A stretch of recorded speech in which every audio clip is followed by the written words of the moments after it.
Have you ever checked your bank account and felt your heart sink when you saw $43 staring back at you 5 days before payday?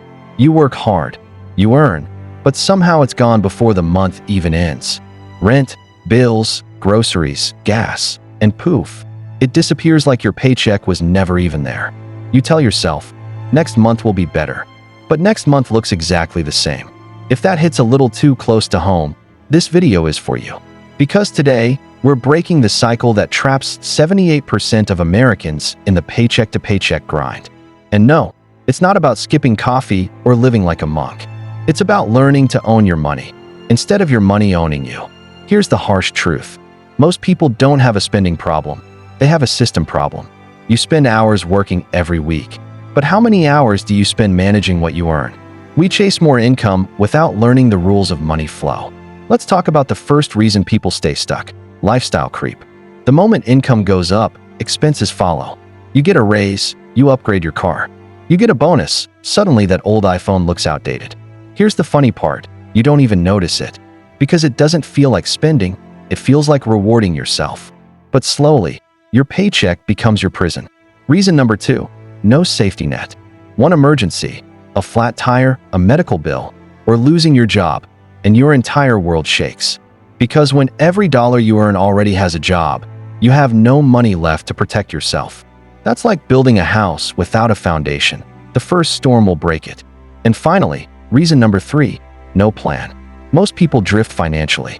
They have goals like, I want to save more, or I should invest someday. But no map, no timeline, no accountability. Without a plan, money leaks out like water from a cracked bucket. So how do you escape this trap? It's not about luck or a magic raise or some new side hustle trend. It's about building a money system that works even when life doesn't. Step 1, track your cash flow. Before you can fix your finances, you need to know where it's going. You'll be shocked how small leaks add up: $12 subscriptions, random takeouts, or quick Amazon buys. Track every dollar for 30 days. You'll find your freedom hidden in plain sight. Step 2, create a buffer. Aim for a 1-month emergency fund first. Not 6 months, just one.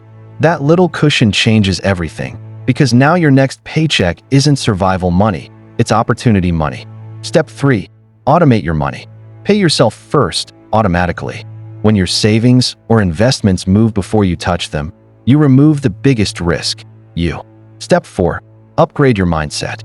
Stop asking, how can I afford this? Start asking, is this moving me toward freedom or keeping me stuck? It's not about restriction, it's about reclaiming control. Remember, financial freedom isn't built on what you earn, it's built on what you keep and grow.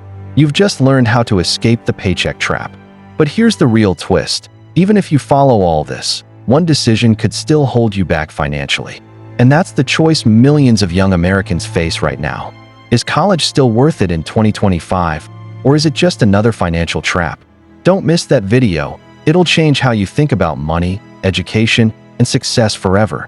Click the end screen right now and watch. Is college still worth it in 2025? The Money Truth. Because your journey to financial freedom starts today.